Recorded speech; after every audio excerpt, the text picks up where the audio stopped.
Hello students, welcome to your channel Zebish English Classes. I hope you all are good.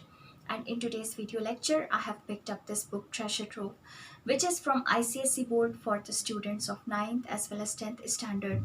And the poem that I have taken up today is After Blenheim, which has been written by Robert Southey. Robert Southey was an English romantic poet, and he had written this poem in 1796. This poem, After Blenheim, is a ballad. Now, what is a ballad? A ballad is such a poem which narrates a story to you. So, this poem will also narrate a story to you. And in this story, you will see there are some characters that are conversing with each other. And through their conversation, you will get to know about a very famous battle of 18th century that had taken place in 1704 in the place called Blenheim, which is a village in southern part of Germany. And there this battle had taken place, and the consequences that this battle had were quite destructive. Obviously, every battle is destructive in nature, but the consequences of this battle were extremely destructive in the sense that it had caused a large number of deaths that even after years and years that followed, one could easily find the dead bodies lying around in the form of the leftovers, that is, the skull or some other part of the body would be found all around. And this was the result. To that extent, destruction had been caused by that battle. However, it had been won by Britain. But then the poet wants to accentuate this message here that even the party that turned out to be victorious, had that party actually got the purpose served? Do you think so? The poet is trying to say he doesn't think so. Because even if the purpose of the war was served, was the victorious party happy at the end after losing so many people in that battle, after getting so many people killed in that battle? Was that purpose anymore a purpose, that had some meaning, or it was meaningful? So this is what the poet has tried to convey through this poem. Let us now dive into the text of the poem. So let us start. It was a summer evening.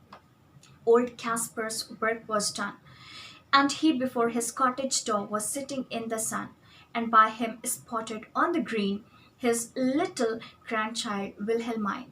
So as I told you that this poem is a ballad, which means it will be in the form of a story, as you can say that it would seem to you as if a story is being narrated to you, and such a poem is called a ballad. So here, from the beginning of the poem itself, you see the first stanza itself seems to be the opening of some kind of a story, as it is telling you it was a summer evening. That means the time has been given to you, the setting or the background, you can say that it was a summer season going on and it was an evening time. Old Casper's work was done. So old Casper here is actually a grandfather of two little children, and that's why he has been referred to as old, and his name is Casper. His work was done. He was just a peasant. His work was done, and he was sitting there in front of his cottage door, and he was sitting there in the sun actually. So he was sitting there, the sun was about to set, but he was sitting there in that sun, and was just watching around where his grandchildren were playing. And by him, that means around him, nearby only. Spotted means played, on the green means on the grassland or the meadows or the grasses. His little grandchild Wilhelmine. So his little grandchild named Wilhelmine was playing on the grassland nearby where old Casper was sitting in front of his cottage door. So this is the setting thus far of this poem. And also let me tell you the figures of speech that have been used in this first stanza. There are various figures of speech that you will find that have been used in the poem. And here we will see that this green word is actually metonymy. What is metonymy? It is a figure of speech in which it happens that instead of giving you the direct word which conveys you the meaning, you are given a kind of an attribute which is related to that term. For example, this word green is actually giving you the reference of the grassland or the grasses. And just because the grassland or the grasses are green in color, this green word as an attribute of the grassland has been used to refer to the grassland. And that's why this figure of speech is called metonymy. So here you will see that this old Casper was sitting in front of his cottage door and witnessing his grandchild named Wilhelmine playing around. This had happened thus far. She saw her brother Peterkin roll something large and round which he beside the rivulet in playing there had found. He came to ask what he had found that was so large and smooth and round. She saw. So that grandchild named Wilhelmine had seen her brother named Peterkin, uh, and he had got something, which was large as well as round in shape. So she saw her brother Peterkin roll something large and round. That means there were two grandchildren of old Casper who were playing. There was this granddaughter named Wilhelmine and grandson named Peterkin. So both of them were playing. Then it was noticed by that granddaughter named Wilhelmine that her brother named Peterkin was playing with something that was large and round in shape and it was rolling, which he beside the rivulet. Okay, rivulet is a small stream or a small river, you can say, a small water body. And beside that, Peterkin was playing, and while playing, he found that large and round object. He came to ask what he had found. So, out of curiosity, he reached to his grandfather to ask him about that object, and he also said that was so large and smooth and round. Since that skull was large and round and smooth, and he just wanted to know regarding that skull or that object, since he had never seen such an object before around him. So he just wanted to inquire. Old Casper took it from the boy. So it happened that old Casper took it from the boy, who stood expectant by, and then the old man shook his head, and with a natural sigh, "It is some poor fellow's skull," said he, "who fell in the great victory." So when it was shown to old Casper took that object from the hand of that boy, and that boy was standing expectant by. Expectant is like excited to know the answer from his grandfather, and by means he was standing near him. And then the old man shook his head. The old man shook his head, that means he just trembled or shook his head, and with a natural sigh. Sigh is taking a deep breath, so he just took a deep breath, which was kind of an indication of his grief and sadness that was, very deeply rooted inside his heart. So it is some poor fellow's skull, said he.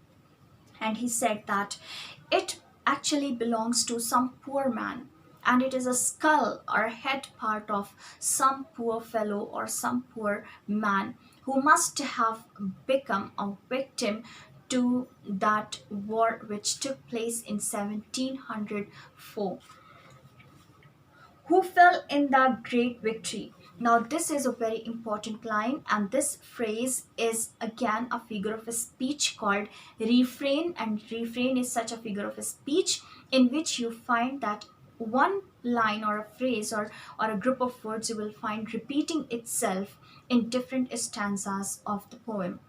So here you will find it repeating, and therefore it is a figure of a speech called refrain. And also it is irony. Irony is like a taunt or something which is sarcastic. So here it is a sarcasm because the this old grandfather, this grandfather, he does not have any answer, to give to that grandchild of his, but he is saying that this is a skull which belongs to some poor person who must have become a victim, and who must have been killed in that great victory. So this great word, which is actually used in a positive way for something really appreciable, here he is talking about that victory, and he is you can say, referring to that victory as a great one in a taunting or a sarcastic manner, because what he meant to actually convey is the victory was so great that it had caused a huge amount of destruction in terms of the properties, and much more than the properties. What was more, you can say, heartrending and torturing was that the lives of the people, and for which you can never compensate in any way. So many lives had been destructed, people had been slain very badly, and for that reason itself the victory had been termed as a great victory, and the battle of that 18th century had turned out to be a famous battle of the 18th century,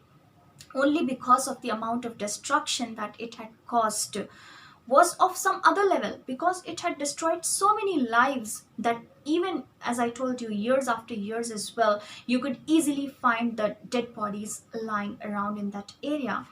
So he's saying who must have fallen in that great victory. So this great victory is a refrain as well as an irony here, which are the figures of speech. So also you will find these two figures of speech in this poem, that is alliteration and consonance. I have already told about alliteration in so many poems that I have taught you thus far, and therefore I don't feel like repeating it, but just for the sake of your understanding, I'm telling you once again in a very brief about alliteration.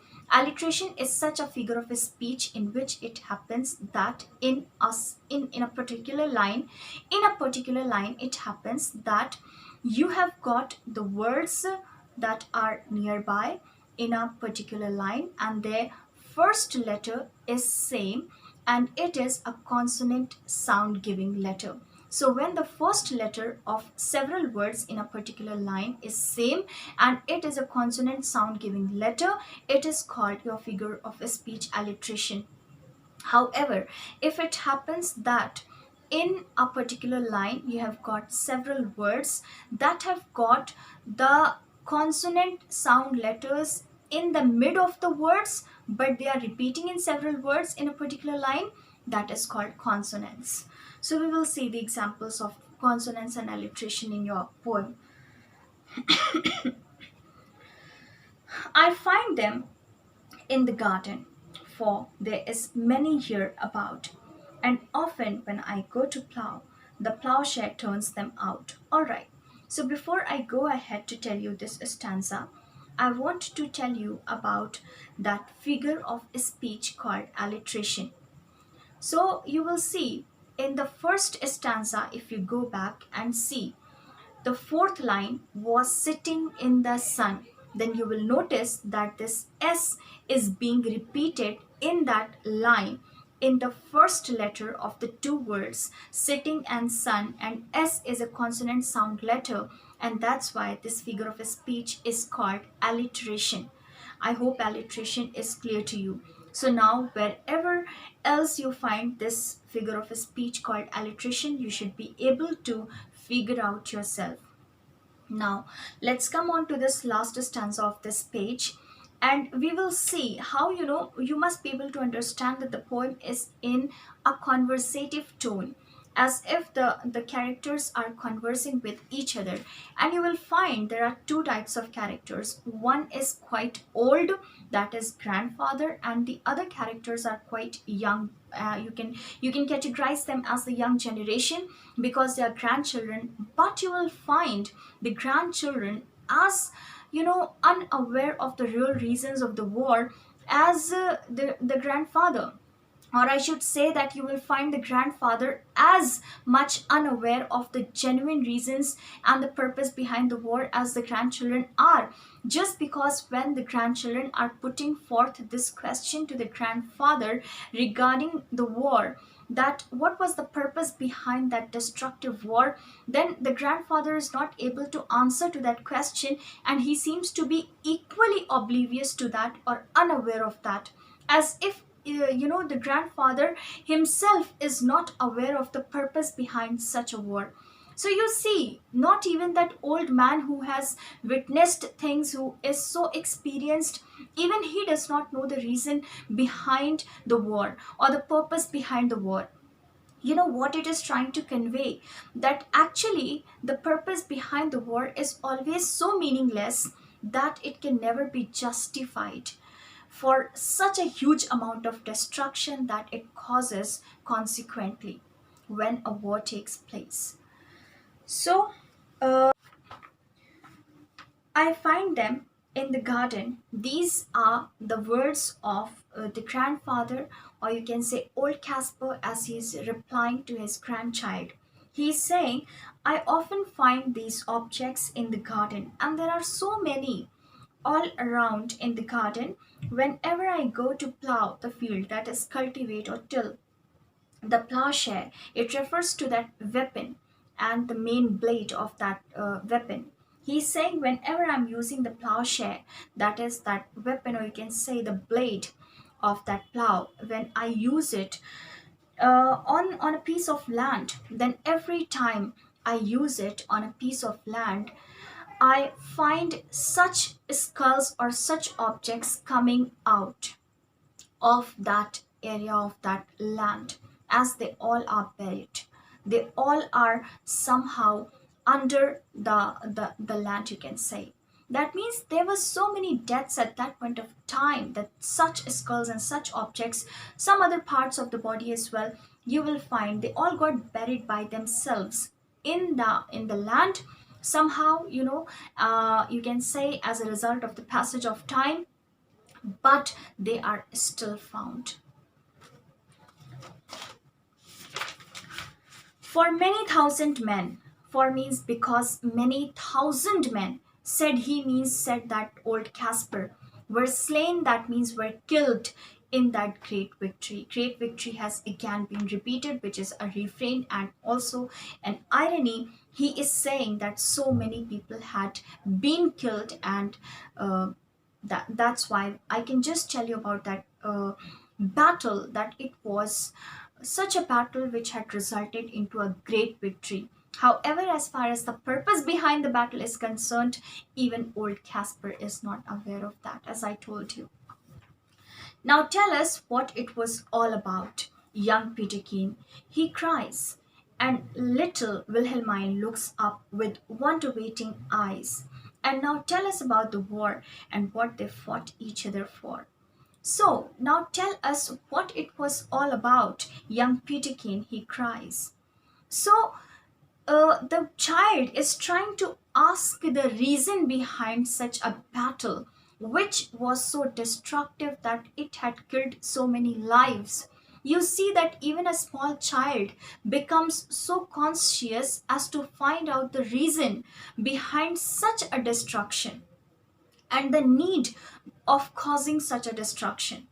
And little Wilhelmine. So when that young Peterkin is putting forth that question, even little Wilhelmine starts, looking up in that way, as if she is excitedly waiting for the answer as well. Wonder waiting eyes, that means very surprisingly and excitedly waiting for the answer, wants to know. She's very curious. Now tell us about the war and what they eat and what they fought each other for, means why did they fight, what they fought each other for. When a question begins at what and ends at for, it means why. So he's saying, tell us about the war, tell us something about the war, and also tell us the reason behind the war or the purpose behind the war, because they were shocked to see the destruction, the amount of catastrophe that had been caused by the war. Obviously, it will make anybody inquisitive about the reason or the purpose behind. It was the English, Casper cried, who put the French to rout, but what they fought each other for I could not well make out. But everybody said, quoth he, that it was a famous victory. So, Casper is saying it was the English, that means English people, that is Britain, who put the French to rout. Who put the French to rout means who had badly defeated French people. French, that is the people from France. So Britain had actually defeated France, which means English people had badly defeated French people. So put the French to rout means badly defeated French. But what they fought each other for, again, question is beginning at what and ending at for, which means it is saying why. Whether question or a statement. Here it is a statement, but since it is beginning at what and ending at for, it means why. But why they fought each other, even I could not make out. Make out means understand. So old Casper is saying, as far as you are talking about the battle, you are asking me about the battle, I can tell you this much, that it was between Britain and France, and that English people had turned out to be victorious in the battle by badly defeating the French people. But if you ask me the reason or the purpose behind the war, then even I'm clueless in regard to that. I do not know.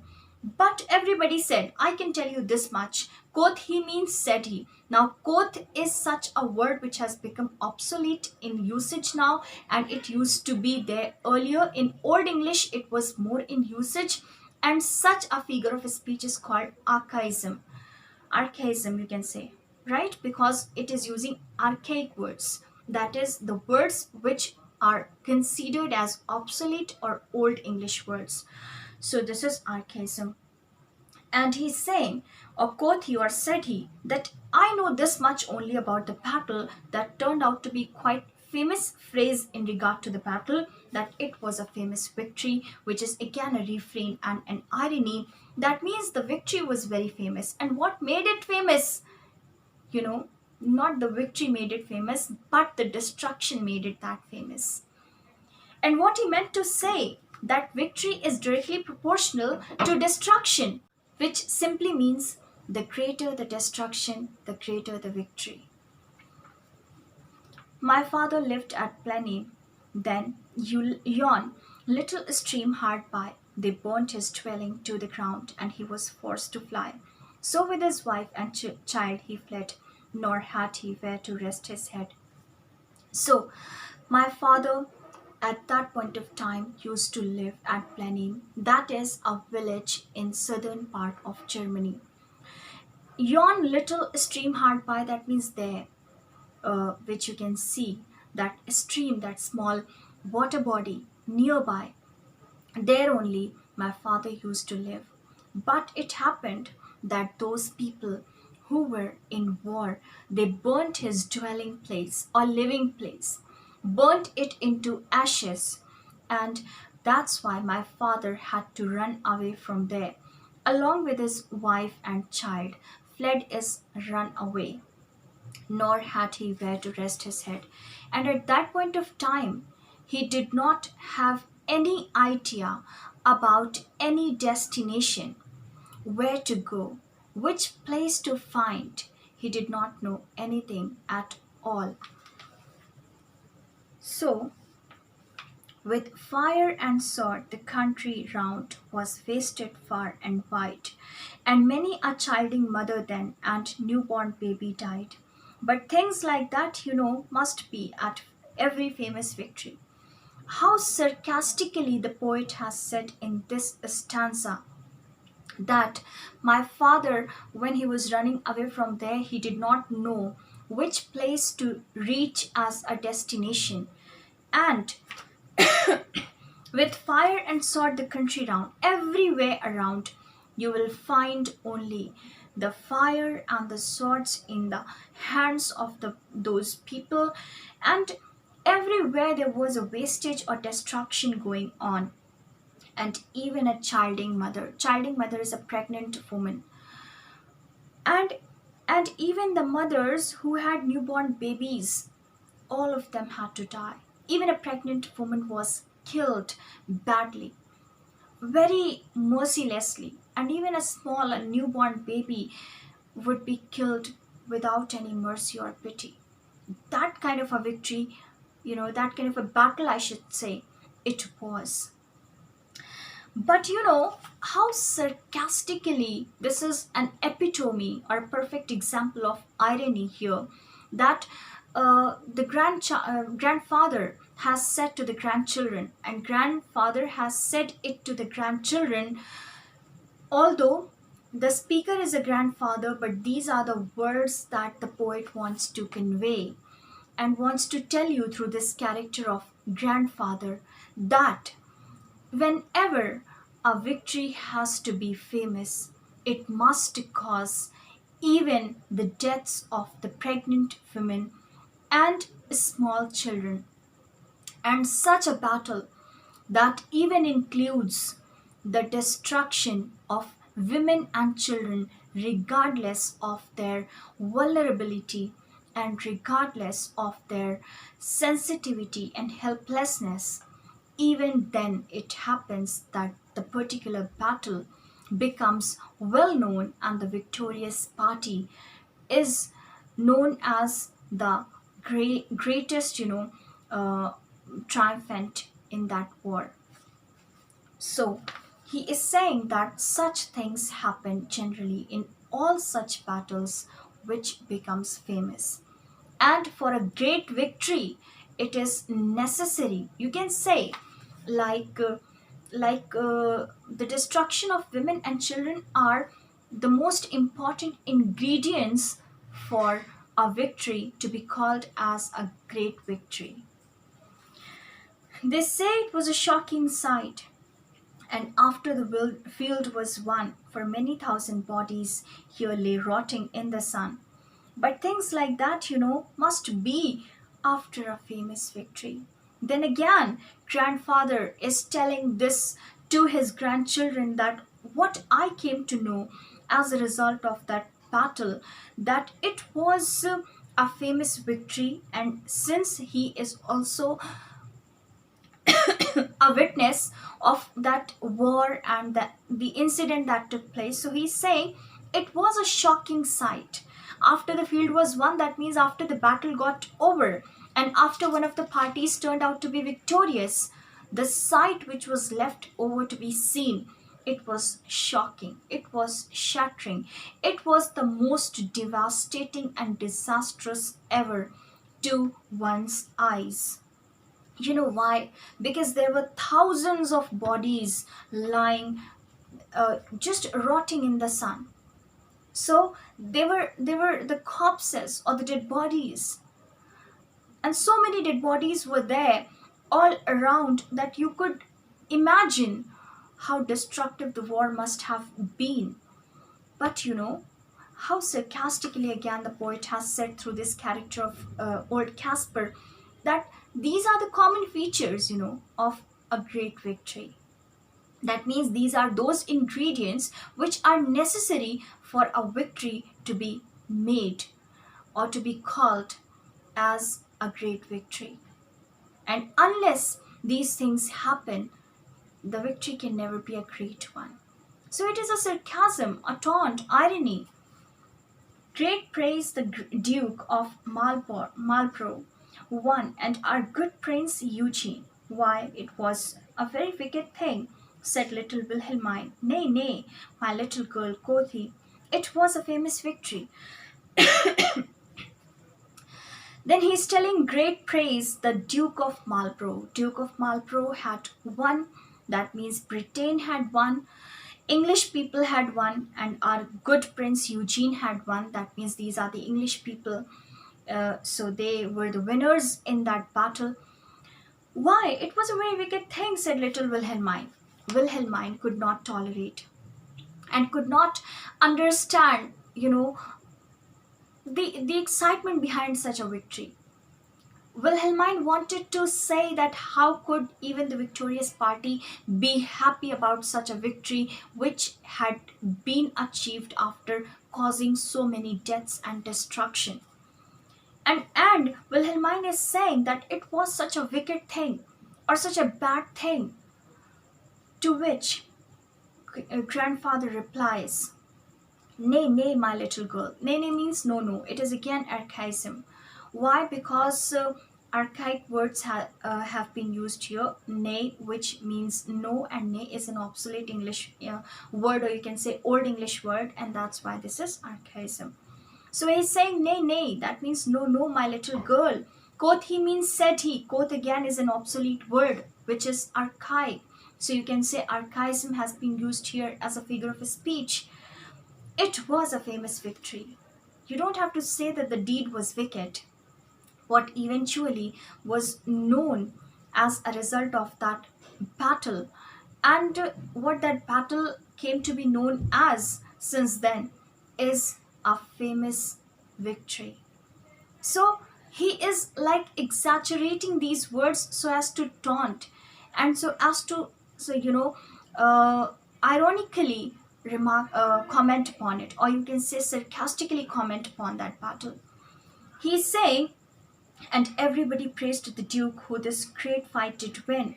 And everyone was praising the Duke for such a big achievement. He had achieved something really great. But what good came of it at last? The most important question. Please underline. And this question is the most important question which we should try to ask ourselves and every one of us, and try to seek an answer to this, that what is the ultimate benefit of a war that can easily dominate the destruction? Can it? It is not possible actually. The destruction that is caused by a war is always dominating. And therefore, whatever may be the purpose behind the war, the purpose gets, you can say, suppressed under the dominion of the destruction. So he's saying, what was the good, क्या उसका फायदा था, उसका क्या purpose था, क्या उसका benefit था? Quoth means said little Peterkin. Why, that I cannot tell, said he. But see, this is so very important that even old Casper, in spite of being old, in spite of being the generation that has witnessed the war and experienced the destruction, he is not able to answer the question of why. He does not know the reason. He does not know the cause. He does not know the purpose.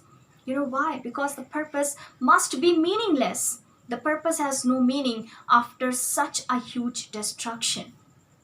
And therefore, even old Casper is not able to answer this question of why. He does not know why the war took place, but he only knows this much, that the result of the war was known as a famous victory, and which is so ironical.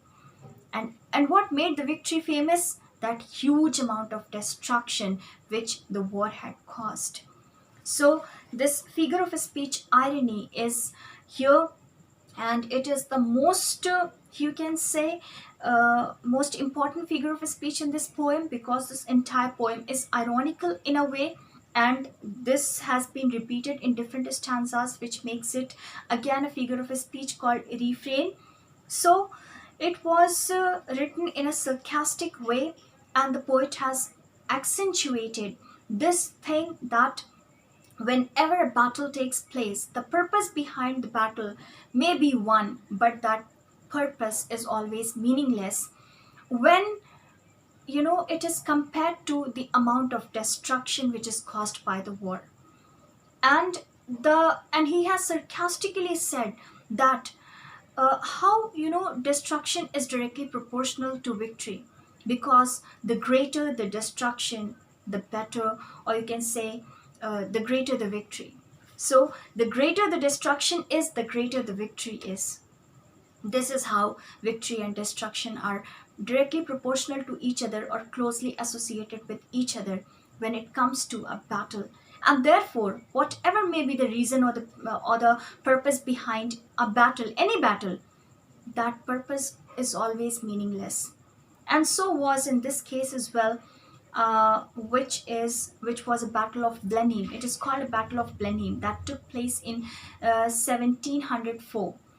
And you know the parties that were involved in the battle, and also you know about the victorious party.